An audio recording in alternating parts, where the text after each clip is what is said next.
The massive display screen in Dr. Gray's office filled with streams of data, casting a soft blue glow across his tired face. As the lead researcher for the Stellar Empire's Species Analysis Division, he had spent countless hours studying various civilizations across the galaxy. But tonight was different. Tonight, he had found something that made his hands shake. "Computer, run the comparison again," he said, his voice barely above a whisper. The numbers flashed across the screen once more. They showed the same result. Earth's technological progress was impossible, or at least, it should have been. Dr. Gray stood up and paced around his office, located in the highest tower of the Empire's Science Center. Through the large window, he could see the 3 moons of the Empire's capital world glowing in the night sky. The sight usually calmed him, but not today. He looked back at his findings. Every other known species in the galaxy had followed a predictable pattern of development. From the discovery of fire to reaching the stars, most took between 50,000 to 100,000 years. Some particularly gifted races had done it in 25,000 years. But humans, they had done it in less than 10,000 years. And the most shocking part was their acceleration. From their first powered flight to landing on their moon, 66 years. From basic computers to artificial intelligence, less than a century. "Computer, display Earth's progress timeline next to the standard development curve," Dr. Gray commanded. The screen split into 2 parts. On the left, a smooth, gradual line showed the typical progression of spacefaring races. On the right, Earth's timeline looked like a rocket taking off, shallow at first, then suddenly shooting upward at an almost vertical angle. Dr. Gray touched the communications panel on his desk. "Connect me to High Council Member Allen." After a few moments, an older man's face appeared on the screen. Despite the late hour, Allen looked alert. "Dr. Gray, this is unusual." "Sir, I apologize for the late call, but I found something that can't wait until morning." Dr. Gray sent his data to Allen's terminal. "Please look at these development curves." Allen's eyes widened as he studied the information. "This can't be correct. No species develops this way." "I've checked the data 12 times, sir. Earth isn't just different. They're impossible. They solve problems faster than any race we've ever encountered. When they face obstacles, they don't just overcome them. They turn them into advantages." Allen leaned back in his chair, his face growing serious. "Do you understand what you're suggesting, Dr. Gray? If this data is correct, it means everything we know about species development is wrong." "There's more, sir." Dr. Gray pulled up another set of charts. "Look at their response to setbacks. When most species encounter failure, they become more cautious. Humans, they try again and again. They call it learning from mistakes. They actually expect to fail several times before succeeding." "A High Council needs to see this immediately," Allen said. "Be ready to present your findings tomorrow morning. And Dr. Gray, keep this to yourself for now. If word gets out that we found a species that doesn't follow the natural laws of development." "I understand, sir." Dr. Gray nodded. "But may I ask, what are you most concerned about?" Allen's expression darkened. "Think about it, Doctor. We've built an empire on the principle that all intelligent life follows certain patterns. We've created peace through understanding these patterns. But if humans can break these patterns," he shook his head, "just be ready for tomorrow." After the call ended, Dr. Gray returned to his window, staring at the moons. In all his years of research, he had never felt this uneasy about a discovery. Tomorrow, he would tell the High Council that somewhere out there, on a small blue planet, lived a species that broke all the rules. And deep down, he knew that this was just the beginning of a much bigger story. Captain Reed stood at the viewing window of his cloaked observation ship, watching the busy streets of New York City below. After 3 months of secret observation, he still couldn't believe what he was seeing. His team had been sent to Earth following Dr. Gray's shocking presentation to the High Council, and every day brought new surprises. "Captain, you need to see this," called Officer Brown from her monitoring station. Another technological breakthrough announcement. Reed walked over to her screen, where a news broadcast showed crowds of people gathering around a newly unveiled fusion reactor prototype. What caught his attention wasn't the technology itself. The Empire had mastered fusion centuries ago. It was the speed at which humans had developed it. "How long did it take them to build this?" he asked. "That's the incredible part, sir," Brown replied, checking her data. "From theoretical concept to working prototype. 5 years. It took our civilization 50 years to achieve the same thing." Reed shook his head in amazement. "Add it to the report. The High Council won't believe this." Just then, Officer West burst into the room, holding his tablet. "Captain, you won't believe what I just saw at the local learning center. They call it a school." "What is it now?" Reed asked, already used to his team's daily discoveries. "The young humans, they're encouraged to question everything. Their teachers actually reward them for challenging established ideas." West's voice carried a mix of shock and admiration. "I watched a class where students argued with their teacher about the laws of physics, and instead of punishing them, she helped them design experiments to test their theories." Reed remembered his own education in the Empire, where questioning established knowledge was seen as disruptive and inappropriate. The Empire's education system focused on accepting and memorizing proven facts, not challenging them. Later that day, Reed sat in his private quarters, compiling the daily report for the High Council, his screen filled with observations that would seem impossible to most Empire citizens. Humans actively seek out problems to solve. They share knowledge freely across their global information network. Their entertainment often involves imagining future technologies. They celebrate those who challenge traditional thinking. Their children are taught to experiment and question everything. As he wrote, an alert flashed on his screen. A minor earthquake had struck a coastal city. Reed switched to the live feed, expecting to see panic and disorder. Instead, he watched in amazement as humans immediately began improving their buildings and systems, not just repairing them. "Computer, compare this response to standard Empire protocols," Reed commanded. The computer displayed both approaches side by side. Empire Protocol: restore systems to original state. Human response: analyze failure points, redesign systems, implement improvements. "They treat every problem as a chance to improve," Reed muttered to himself. "Even their disasters make them stronger." The ship's communication panel buzzed. It was a priority message from the High Council. Reed's heart raced as he read it. "URGNT. Report any signs of human expansion into space. Multiple countries planning Mars colonies." Reed looked out his window again at the city below. The humans weren't just planning to survive on another planet. They were excited about it. They called it an adventure. In the Empire, changing planets was seen as a last resort, something done only when absolutely necessary. He began typing his response to the Council. Humans don't just adapt to their environment. They adapt their environment to themselves. They don't wait for perfect conditions. They create them. Most concerning of all, they seem to enjoy the challenge. As he sent the message, Reed watched a group of children playing in a park below. They were building something in a sandbox, destroying it, and building it again, better each time. In that simple game, he saw everything that made humans different from the Empire: their comfort with failure, their drive to improve, and their endless creativity. The Empire feared stability's end. These humans, they seemed to fear only standing still. Dr. Gray stood before the emergency council meeting, his hand steady despite his racing heart. The room was packed with the Empire's highest officials, all drawn by his latest discovery. Behind him, a massive screen displayed Earth's historical timeline. "Distinguished council members," he began, "what I'm about to show you is deeply troubling. We've identified a pattern in human development that defies everything we know about civilized progress." He touched his control panel, and the screen filled with images of Earth's major wars and conflicts.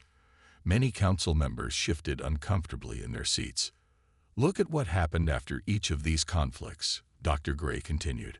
World War I led to massive advances in aircraft technology. World War II accelerated the development of computers, rockets, and even atomic power. The Cold War pushed them into space and led to the creation of their global information network. High Council member Allen leaned forward. Are you suggesting that humans advance faster during conflicts? Not just conflicts, sir. Any kind of pressure or challenge. Dr. Gray displayed a new set of data. Economic problems led to new financial systems. Disease outbreaks pushed medical breakthroughs.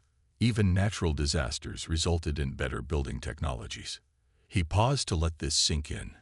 But here's what truly concerns me. Our standard approach to dealing with potential threats is to show overwhelming force, to demonstrate our superior power. With humans, this would be the worst possible strategy. The room erupted in murmurs. A council member named Wilson stood up. Explain, she demanded. Dr. Gray nodded and pulled up Captain Reed's latest observation reports. Our field team has discovered that humans have a unique response to threats. Instead of backing down when faced with superior force, they become more determined. They unite. They innovate. They find ways to overcome seemingly impossible odds. He displayed a graph showing human technological progress. Notice these sharp upward spikes. Each one corresponds to a period when humans faced their greatest challenges. The more serious the threat, the faster they advance. Surely there must be a limit to this pattern, another council member argued. That's just it, Dr. Gray replied. We haven't found one. In fact, humans deliberately create challenges for themselves. They set impossible goals just to see if they can achieve them. They have competitions called sports where they constantly try to break their own records. Their scientists propose theoretical problems just to solve them. He brought up footage from Earth's entertainment media.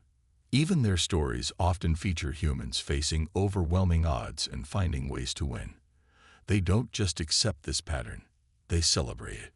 The room fell silent as the implications became clear. Finally, High Council member Allen spoke. If what you're saying is true, Dr. Gray, then our traditional methods of maintaining order in the galaxy would be worse than useless against humans. Dr. Gray finished. Any attempt to control or suppress them would likely accelerate their development. They would see it as just another challenge to overcome. He displayed one final image, a simulation showing possible human responses to various forms of pressure. The projected advancement rates were staggering. My recommendation, Dr. Gray concluded, is that we completely rethink our approach to Earth. Any show of force, any attempt at intimidation, would only make them stronger. We need to understand that humans don't just survive challenges, they thrive on them. As the council members discussed this disturbing revelation, Dr. Gray walked to the window. In the distance, he could see the Empire's great ships, built over thousands of years of careful, controlled progress. He wondered how long that careful progress would last in a galaxy that included humans. A young council aide approached him. Sir, what do you think makes humans this way? Dr. Gray watched a transport ship slowly dock at the spaceport.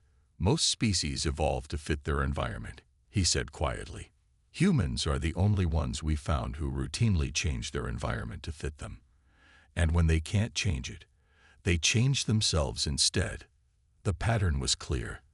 The only question now is how the Empire would respond to it. The secret research facility on the Empire's outer moon hummed with activity.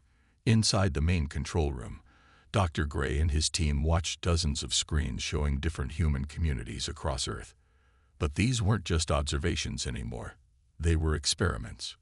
Begin test scenario 17, Dr. Gray commanded. On one of the screens, a small coastal town suddenly faced an unusual challenge. Using advanced Empire technology, they had secretly altered ocean currents to create unexpected fishing patterns. Sir, one of his assistants called out, you should see how the fishing community is responding. Dr. Gray moved closer to the screen. Instead of giving up when their usual fishing spots failed, The humans were working together in new ways. Within days, they had developed better sonar systems to track fish movements. Within weeks, they had designed new types of nets. Remarkable, Dr. Gray muttered. They didn't just solve the problem. They created better fishing methods than they had before. In another test, they introduced a subtle change to crop growing conditions in a farming region. The results were the same. Rather than failing, the community adapted. They developed new farming techniques that worked even better than their old ones. Report from Test Scenario 12, another researcher announced. The isolated mountain community we gave power problems to. They've developed a new type of wind turbine. They're already sharing the design online with other communities. Dr. Gray nodded, adding notes to his tablet. This was the most surprising discovery. Humans didn't keep their solutions to themselves. When one group solved a problem, they immediately shared their knowledge with others. The main door slid open, and High Council member Allen entered the control room. Dr. Gray, please tell me you have good news. That depends on how you look at it, sir. Dr. Gray led Allen to the central display. We've run 20 different test scenarios. In each one, we secretly created problems for isolated human communities. We expected them to struggle, to show us their breaking point. And? Allen asked. They don't break. They adapt. They improve. And most importantly, they share. Dr. Gray brought up a global map showing how solutions spread from community to community. When one group finds an answer, the knowledge spreads across their entire planet at incredible speed. Allen watched the pattern of information flow across the map. It's like their whole species works together without even trying. Exactly. Dr. Gray pulled up another screen. Look at this small town where we caused minor earthquake tremors. Not only did they develop better building techniques, but they also created an early warning system. Within months, hundreds of other communities had copied and improved upon their design. Show me the failure scenarios, Allen demanded. Dr. Gray's expression turned serious. That's the problem. Sir, we haven't found a true failure scenario yet. Even when humans fail at first, he paused, searching for the right words. They what? They seem to learn more from their failures than from their successes. Each failed attempt gives them new information, new ideas. They have a saying, back to the drawing board. It means they see failure as a normal part of progress. Allen walked slowly around the control room, studying each screen. Dr. Gray, do you understand what this means for the Empire? Yes, sir. Our entire civilization is built on avoiding failure at all costs. We perfect each step before moving forward. But humans, he gestured at the screens. They run toward failure, learn from it, and come out stronger. Just then, all the screens lit up with a new alert. The mountain community from Test Scenario 12 had not only solved their power problem, they had created an entirely new type of energy storage system. End all tests, Allen ordered suddenly. Sir, Dr. Gray looked surprised. End them now, Allen repeated.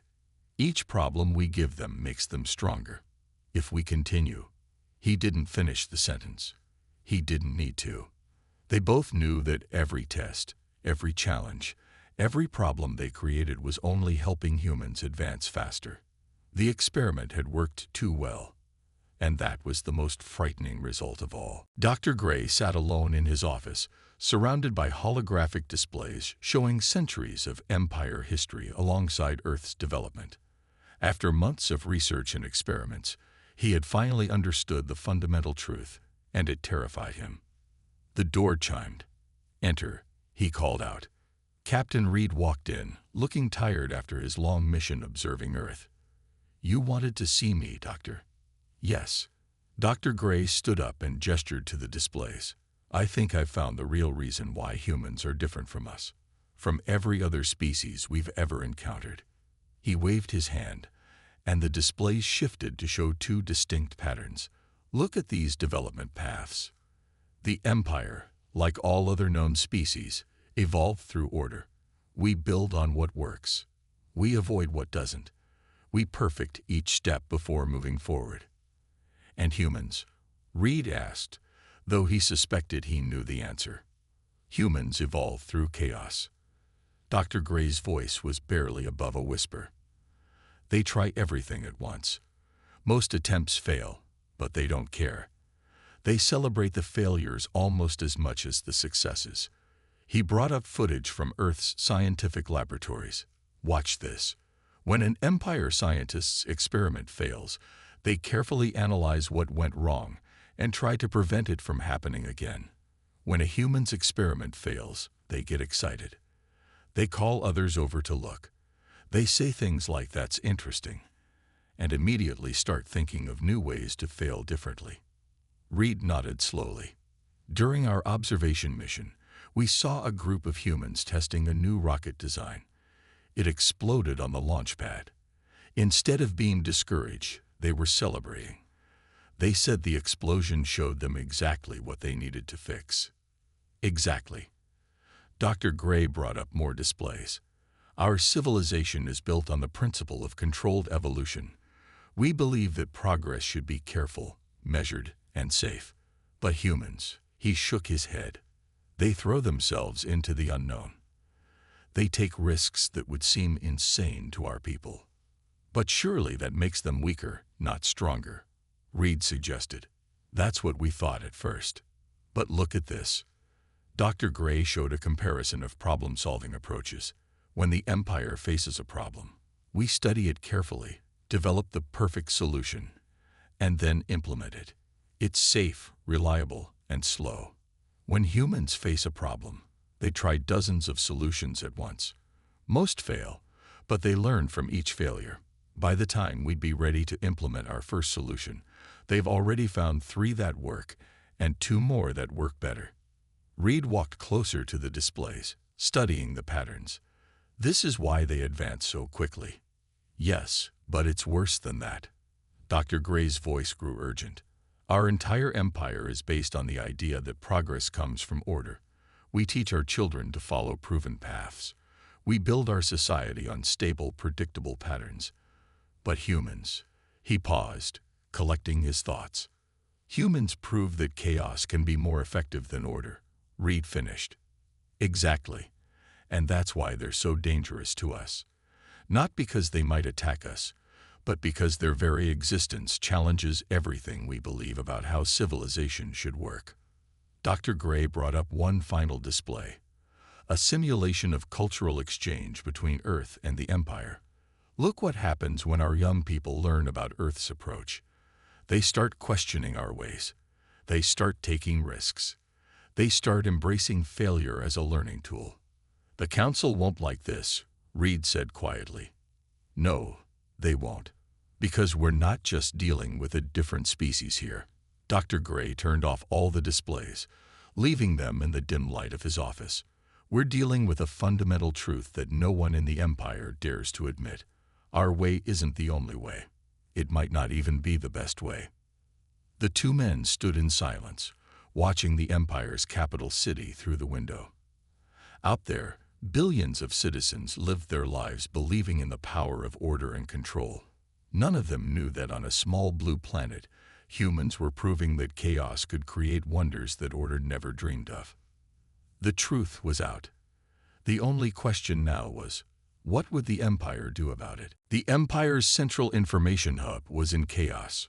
Reports were flooding in from colonies across the galaxy, all saying the same thing.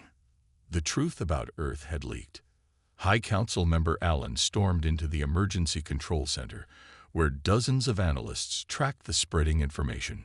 "How bad is it?" he demanded. A young analyst looked up from her screen, her face pale. "Sir, we can't contain it. The data about human development has reached every major colony." And the response? She hesitated. "Show me," Allen ordered. The main screen lit up with scenes from various Empire worlds. Young citizens were gathering in public spaces, discussing the human approach to progress. Universities reported students demanding new teaching methods. Research centers faced unprecedented questions about their traditional practices. Dr. Gray entered the room, carrying new reports. "It's happening exactly as we feared, sir. Knowledge of Earth's success is challenging everything our people believe." "Give me details," Alan said, his voice tight. Dr. Gray brought up a series of images on a nearby screen. "This is from Colony 7. Their young scientists have started doing multiple experiments at once, like humans do. They're calling it parallel testing.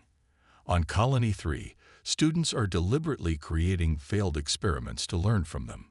The Academy of Science on Colony 12 has completely changed its research methods," the young analyst added. "They're encouraging questions about established theories. Some are even suggesting we've been moving too slowly, too carefully." Alan watched the screens with growing concern. The Empire had always maintained control through careful, measured progress. But now, "Show me the colony nearest to Earth." The display switched to Colony 9, the closest Empire world to Earth's solar system. The changes there were even more dramatic. Young citizens had started forming innovation groups, sharing ideas freely, and most shockingly, celebrating their failures as learning experiences. "We're seeing a pattern, sir," Dr. Gray said quietly. "The closer a colony is to Earth, the more it's changing. It's like—" He paused, searching for the right words. "Like what?" "Like human behavior is contagious," Dr. Gray finished. "Their way of thinking spreads simply by example. Our people see it working, and they want to try it." A new alert flashed across the main screen. Alan read it, and his face darkened. Now the Military Research Division is requesting permission to study human warfare strategies. Do they understand what that means? Humans don't fight like we do. They're unpredictable, adaptive. That's exactly why they want to study them, Dr. Gray pointed out. Our military has always relied on overwhelming force and predictable strategies. But after seeing how humans handle challenges, he was interrupted by another series of alerts. More colonies were reporting changes. Young Empire citizens were starting to question the traditional path of controlled progress. Some were even suggesting that the Empire's careful approach had been holding them back. "We have to make a decision," Alan said, turning to face Dr. Gray. "Either we find a way to stop this spread of human influence, or we accept that our civilization is about to change forever," Dr. Gray finished. Just then, the young analyst called out in surprise. "Sir, look at this." On the screen, a group of young scientists on Colony 9 had just announced a breakthrough in faster-than-light travel. They had achieved in months what traditional Empire research had been working on for decades. Their secret: they had used what they called the human method, trying multiple approaches at once, learning from failures, and sharing all their results openly. Alan and Dr. Gray exchanged looks. They both knew what this meant. The Empire stood at a crossroads. They could try to suppress this movement, to force their people back to the old ways of careful, controlled progress, or they could embrace this change, this chaos that humans had introduced to their ordered universe. The crisis was no longer about Earth. It was about the very nature of the Empire itself. And time was running out to make a choice. The Grand Chamber of the Empire's High Council had never been so full. Every member of the council was present, along with the heads of all major Empire institutions. The tension in the room was thick enough to cut with a knife. Dr. Gray stood at the center, preparing to give his final presentation. Behind him, Captain Reed waited with their complete findings. The future of the Empire would be decided today. "Distinguished council members," Dr. Gray began, "we stand at the most important crossroads in our history. The spread of human influence cannot be stopped. We must decide how to respond." He activated the central display, showing a simulation of two possible futures. Option 1. We attempt to isolate Earth and suppress human influence in our colonies. Option 2. We adapt and learn from humanity's approach to progress. "Show us what happens if we choose isolation," High Council Member Wilson demanded. Dr. Gray nodded and started the first simulation. The display showed Empire ships creating a quarantine zone around Earth's solar system. But as the simulation continued, something unexpected happened. Empire colonies near Earth began advancing faster than those far away. The quarantine was actually creating more interest in human methods. As you can see, Dr. Gray explained, trying to contain human influence would only make it more attractive to our people. It's like their old story about forbidden fruit. Telling people they can't have something only makes them want it more. Then show us the second option, Alan said quietly. The second simulation began. It showed what would happen if the Empire embraced human-style progress. The advancement rate was stunning. Colonies that adopted human methods solved problems faster. New technologies appeared more quickly. Knowledge spread more efficiently. But look at the chaos. One council member protested. There's no order to this progress. That's exactly the point. Captain Reed stepped forward. In my months observing Earth, I learned that chaos isn't always the enemy of progress. Sometimes it's the source of it. He brought up footage from his mission. Humans have a saying, necessity is the mother of invention. They believe that problems and challenges make them stronger. And now we have proof that they're right. Dr. Gray took over again. Our final analysis shows 3 undeniable truths. First, we cannot stop human influence from spreading through our empire. Second, any attempt to suppress it will only make it stronger. And third, he paused, knowing his next words would change everything. Third, Alan prompted. Third, we need this change. The empire has grown too careful, too rigid. We've mistaken stability for strength. Humans have shown us a different way, a faster way, to progress.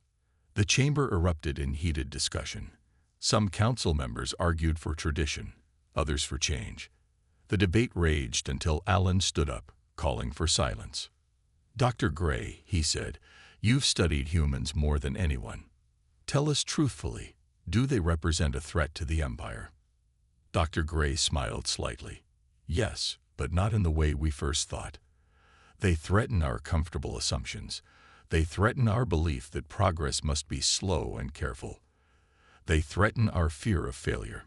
He looked around the chamber, but they also offer us something remarkable, a chance to grow faster than we ever thought possible. The only question is, are we brave enough to learn from them? The room fell silent. Everyone knew what was at stake. The empire's way of life, its fundamental beliefs, its future. Finally, Alan spoke again. I propose a vote. But before we cast it, remember this.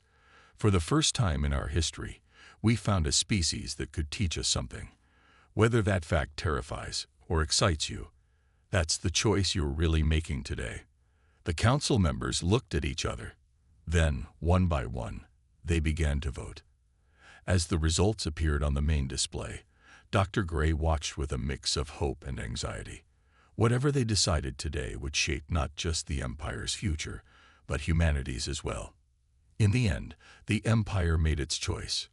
To learn rather than fear, to grow rather than stagnate, to embrace the chaos that humans had shown them could lead to greater things than order had ever achieved. The Empire would never be the same, and perhaps that was exactly what it needed.